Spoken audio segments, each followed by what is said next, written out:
Hi friends, நான் தான் Subha. Welcome to ஆறு கலை சமையல். ஆறு கலை சமையல் இன்றைக்கி என்ன பார்க்க போகிறோன்னா, சோமாசா நல்லா மொறுன்னு பதத்து போகாமல் நமுத்து போகாமல் எப்படி பொறுன்னு செய்யலாங்கிற இந்த வீடியோவில் பார்க்கலாம் வாங்க.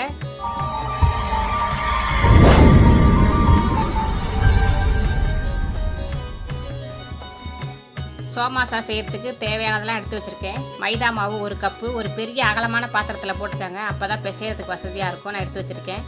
தேங்காயை நல்லா திருவிட்டு வானலியில் போட்டு நல்லா பொறுன்னு வறுத்து வச்சுருக்கிறேன். முந்திரியும் பாதாமையும் ஒரு 10 எடுத்து நல்லா பொடி பொடியாக நுணுக்கி வச்சுருக்கேன். அப்போ தான் வாயில் சோமாசா சாப்பிடும்போது அது தண்டு போடும்போது செம்ம டேஸ்ட்டாக இருக்கும். 1 கப்பு ரவை, 1 கப்பு ஜீனி எடுத்து வச்சுருக்கேன். பொட்டுக்கடலை 50 கிராம் பொட்டுக்கடலை எடுத்து வச்சுருக்கேன். 2 ஏலக்காய் எடுத்து வச்சுருக்கேன். இதுதான் தேவையான பொருள். இப்போ நம்ம மாவு பிசைஞ்சிக்கலாம். சோமாசாவுக்கு மாவுக்கு தேவையான அளவு கொஞ்சமாக உப்பு சேர்த்துக்கலாம். உப்பு சேர்த்துட்டு நல்லா மாவை பிசறி விட்டுறலாம்.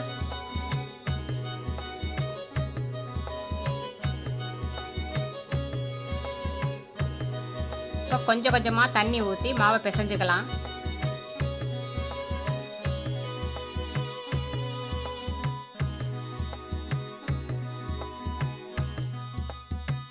இந்த மாதிரி பிசைஞ்சுக்கலாம். நம்ம கையை நல்லா அழுத்தி பிசைஞ்சாதான் சோமாசா நல்லா உப்பிக்கிட்டு வரும்.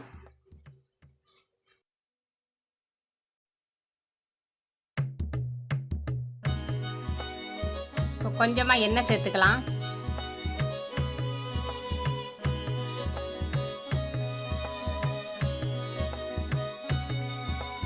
எண்ணெய் சேர்த்துட்டு நல்லா பிசைஞ்சுக்கலாம்.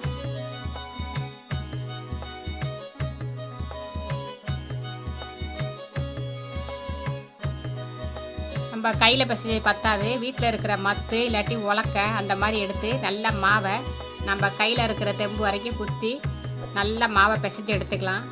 இந்த அளவுக்கு பிசைஞ்சாதான் சோமாசாவுக்கு நல்லா வரும் மாவு. பிசைஞ்சாச்சு, மாவு ரெடி ஆயிடுச்சு. ஒரு 20 நிமிஷம் மாவை மூடி வச்சிடலாம். மாவு ஊறத்துக்குள்ளே நம்ம இதெல்லாம் வறுத்து எடுத்துகிட்டு வந்துடலாம். ஒரு வானலி அடுப்பில் வச்சுட்டு கொஞ்சமாக நெய் சேர்த்துக்கிட்டேன். மாவை வேறு பாத்திரத்தில் மாற்றி வச்சுட்டு அதே பாத்திரத்தில் தான் இப்போ வானலி அடுப்பில் வச்சுருக்கிறேன். நம்ம பாதாமும் முந்திரி நுணுக்கி வச்சதை வறுத்துக்கலாம். நெய்யில் வறுத்தோம்னா சோமாசா நல்லா வாசனையாக இருக்கும் சாப்பிடும்போது. வறுத்துட்டு இப்போ ரவையை சேர்த்துக்கிட்டு வறுத்துக்கலாம். அடுப்பு சிம்மிலே இருக்கட்டும்.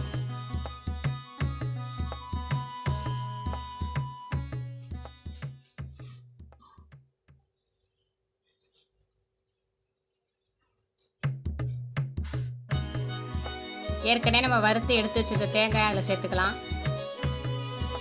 இந்த மாதிரி எல்லாத்தையும் வறுத்துட்டு நம்ம சேர்க்கறனால சோமாசா வந்து சீக்கிரம் கெட்டு போகாது. சாப்பிட்றப்பையும் நல்லா பொறுன்னு இருக்கும்.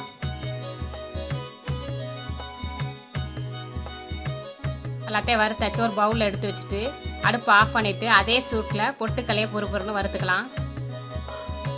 பொட்டுக்கலையை பொறுன்னு வறுத்துட்டு ஆற வச்சு நம்ம எடுத்து வச்சுருந்த 2 ஏலக்காயும் சேர்த்துட்டு 1 பாதியமாக பவுட்ரு பண்ணிட்டு வந்துடலாம்.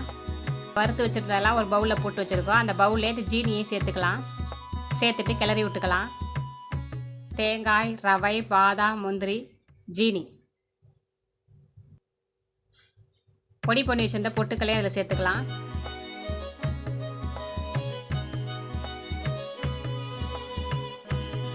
சோமாசாவில் வைக்கிற பூரணம் ரெடி ஆயிடுச்சு பாருங்கள். சூப்பராக. இது வெறும் வாயில் சாப்பிட்றதுக்கு அந்த பூரணமே அவ்வளோ டேஸ்ட்டாக இருந்துச்சு. நல்லா எல்லாத்தையும் ஒன்று போல் கிளறிக்கலாம். நம்ம மாவை பிசைஞ்சு வச்சுட்டு இதை ரெடி பண்ணோம்னா மாவு கரெக்டாக ஊறி இருக்கும். சோமாசா சேர்த்து கரெக்டாக இருக்கும். சூப்பராக பூரணம் ரெடி ஆயிடுச்சு. நம்ம பிசைஞ்சு வச்சிருந்த மாவை பார்க்கலாம். மாவு நல்லா ஊறி ரெடி ஆயிடுச்சு பாருங்கள்.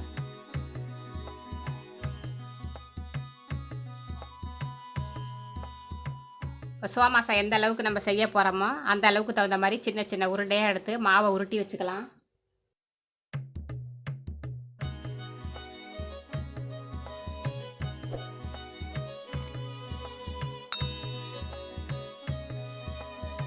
எல்லா மாவையும் உருட்டி வச்சாச்சு.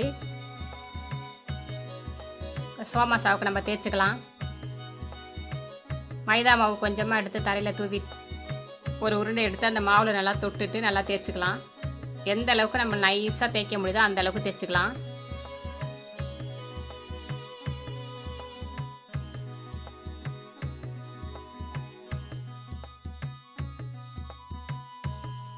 டிஃபன் பாக்ஸ் மூடி எடுத்து வச்சு நம்ம ரவுண்டாக கட் பண்ணிக்கலாம்.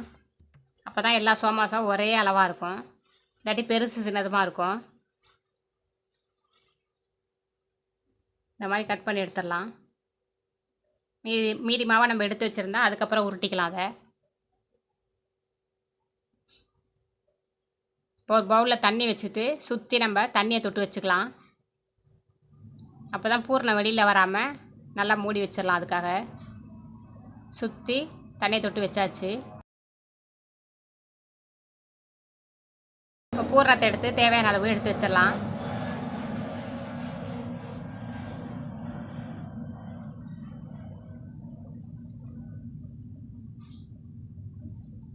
இப்போ ஒரு பாதியை எடுத்துகிட்டு வந்து இன்னொரு பாதியோட ஒட்டி வச்சிடலாம். நம்ம ஈரம் பண்ணி வச்சுருக்கறனால நல்லா ஒட்டிக்கும். நல்லா நம்ம அமுக்கி கொடுத்துடலாம்.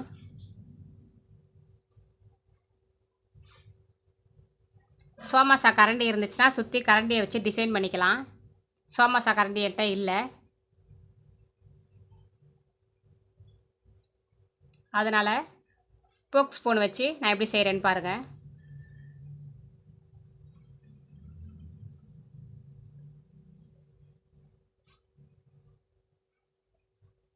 ஸ்பூனை வச்சு சுற்றி அழுத்தி கொடுத்தோம்னா நல்லா அழகாக டிசைன் விழுந்துடும்.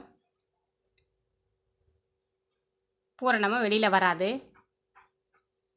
பூரணம் வெளியில் வந்தால் எண்ணெய் கலர் மாறிடும் நம்ம சோமாசா பொரித்து எடுக்கும்போது. அதனால் பூரணம் வெளியில் வராத அளவுக்கு நம்ம பார்த்துக்கிடணும். 2 பக்கமும் அது மாதிரி டிசைன் பண்ணிடலாம்.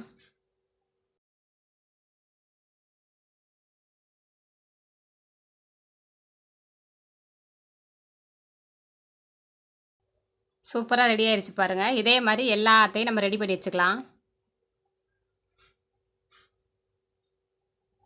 எல்லாத்தையும் ரெடி பண்ணி வச்சாச்சு. வானொலி அடுப்பில் வச்சு ஆயில் ஊற்றிட்டு ஆயில் காஞ்சனா அடுப்பை சிம் பண்ணிக்கலாம். சிம் பண்ணிவிட்டு நம்ம ரெடி பண்ணி வச்சுருக்க சோமாசாவை எண்ணெய்க்கு தகுந்தாப்பில் நம்ம எடுத்து போட்டுக்கலாம்.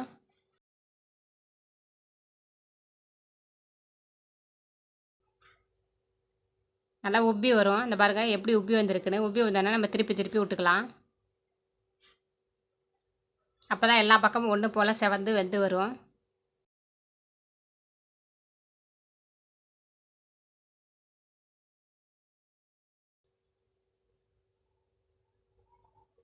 எண்ணெயில் உள்ள பபுள்ஸ்லாம் அடங்கிடுச்சு பாருங்கள். சோமாசா ரெடி ஆயிடுச்சு. இப்போ நம்ம ஒவ்வொன்றா எடுத்து வச்சுக்கலாம். சூப்பராக அழகாக பாருங்கள், செம்மையாக ரெடி ஆயிடுச்சுல்ல சோமாசா. பார்க்குறதுக்கே கலர் செம்மையாக இருக்குது பாருங்கள். எல்லாத்தையும் பொரித்து எடுத்து வச்சாச்சு. சூப்பராக ரெடி ஆயிடுச்சு.